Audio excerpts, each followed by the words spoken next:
So you're thinking about making a move, buying or selling a home on the Central Coast here in California.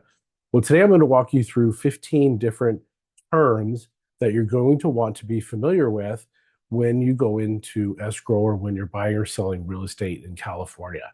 So hang in there till the very end. You're going to want to hear all 15.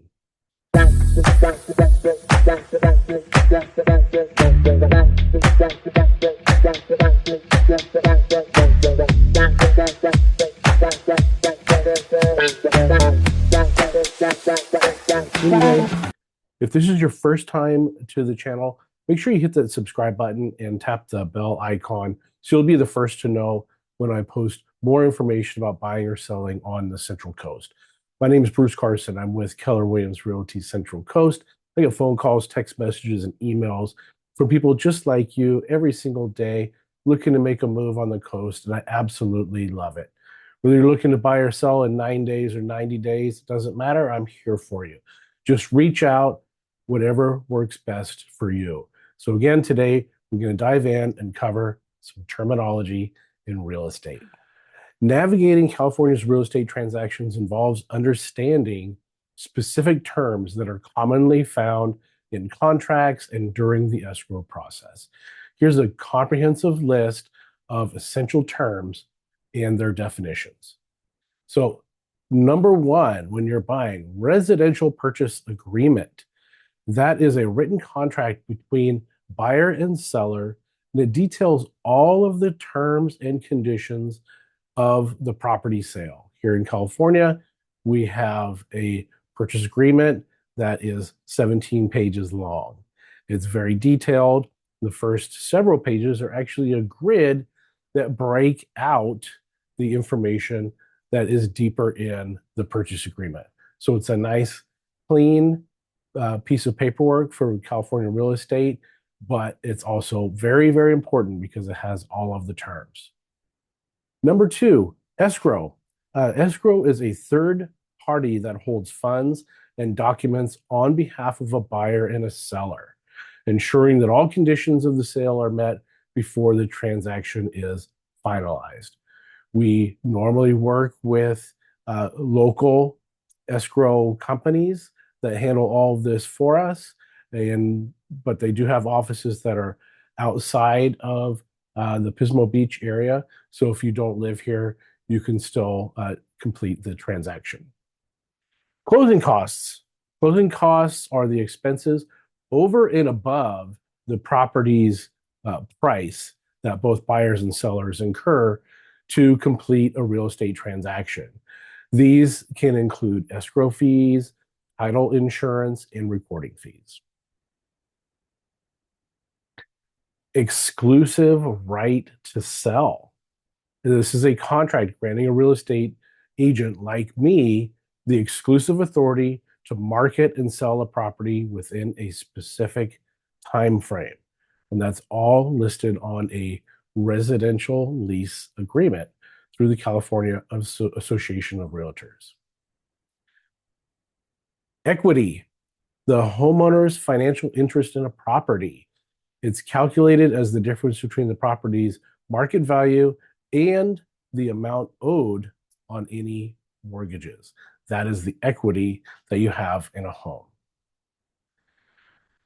Preliminary report. A preliminary report is issued by a title company after examining public records.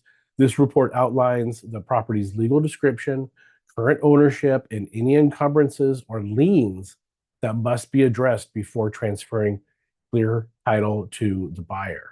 So that's very, very important. So if there are mechanic liens or mortgages, more often than not, that are held against a property, those need to be pulled up on that preliminary report, and those debts need to be taken care of before we close escrow. Contingency. A contingency is a condition in a purchase agreement that must be met for the transaction to proceed. Common contingencies include obtaining financing, satisfactory home inspections, and appraisal reports. There are other contingencies that can take place in California real estate, including if I'm selling a house, I might be selling my house to you contingent on me finding and identifying and purchasing a replacement property. That is a contingency as well. Title insurance, a policy that protects buyers and lenders against losses arising from disputes over property ownership or defects in the title not discovered during the initial title search. So, title insurance, we always have title insurance when we're closing escrow. Earnest money deposit. Earnest money deposit is a deposit made by a buyer to demonstrate their serious intent. We call it skin in the game or serious intent to purchase the property. The money is typically held in escrow and then later applied towards the purchase price at closing. Next up, number 10 is proration. Proration is the process of dividing certain costs between the buyer and seller based on the time of ownership. Common prorated items include like property taxes, homeowner association dues, and utility bills. So let's just use a homeowner association due as an example in this situation of proration. Let's say we're buying a property and the HOA, the homeowner association dues are $300 per month. Well, we're going to break that up. We have 30 days in our month, so it's going to be $10 a day. So if I'm going to buy this property on the 10th, then I'm going to pay $100. So I'm going to pay for the 10, or actually the seller might pay for 10 days. So that would be prorated. They're going to pay $100 from the 1st until the 10th. I'm going to pay $200 from the 11th until the end of the month. A deed. Deed is a legal document that transfers ownership of real property from one party to another. It includes a description of the property, and it is signed by the grantor, who is the seller. Okay, number 12, an appraisal. An appraisal is an unbiased but professional assessment of a property's market value. Typically, it's conducted by a licensed appraiser. Lenders require appraisals to ensure the property's value supports the loan amount. So here in California, appraisers are hired again by the bank. The bank doesn't choose who the appraiser is. They just order an appraisal by an appraiser, and it goes out as available, and you get an appraiser. So it's not selected by the bank who's going to appraise a property, because that could encourage bias or unclear or unfair evaluations of a property. A loan estimate is a document provided by a lender to a prospective borrower. It outlines the key terms and estimated costs of a mortgage loan. It helps buyers understand the financial implications of their loan options. You want this loan estimate. I talk to buyers all the time about this. It doesn't matter how much you qualify for to purchase a home. You might be able to borrow $2-3 million. But what's really important for me, your realtor, is what can you afford comfortably on a monthly basis? We don't want to be what's called rent poor or mortgage poor, where sure, you can afford to pay that note every month, but then you don't have any money left over to have fun with the family or the kids or go out to dinner or anything else. So you do want to pay attention to a loan estimate and understand the terms and make sure that you are comfortable with the amount of money you're committing to on a monthly basis. A closing disclosure.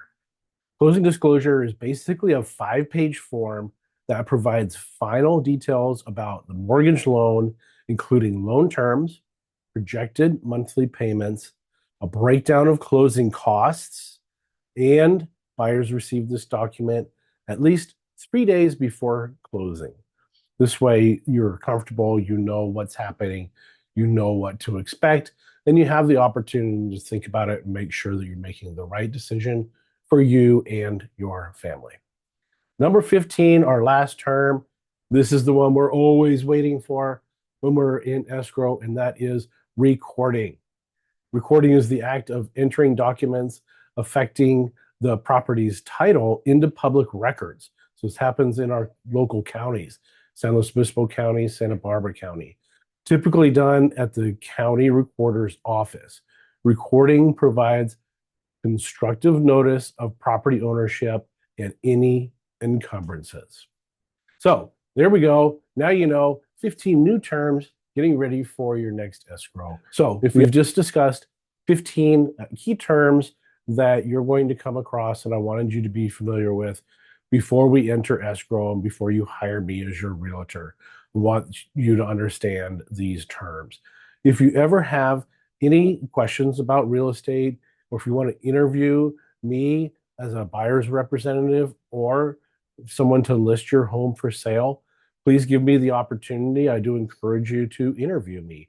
Again, my name is Bruce Carson with Keller Williams Realty Central Coast, and all of my information is listed here in the video.